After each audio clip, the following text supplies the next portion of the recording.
ఈ పెద్దపల్లి పార్లమెంటులో మొత్తం కలిసి 2.5 లక్షల ఎమ్మెల్సీ గ్రాడ్యుయేట్ ఓట్లున్నాయి. మిగతా జైరాబాదు, మెదక్, నిజామాబాదు, ఆదిలాబాదు పార్లమెంటుకు సంబంధించి లక్ష చిల్లర ఉన్నాయి.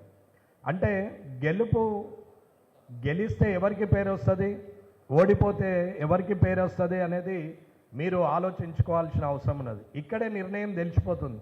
గెలిస్తే కరీంనగర్, పెద్దపల్లి పార్లమెంట్లకే పేరు వస్తుంది, అంటే బండి సంజయ్ అన్న గారికి, ఆయన సైన్యమైన మీకు.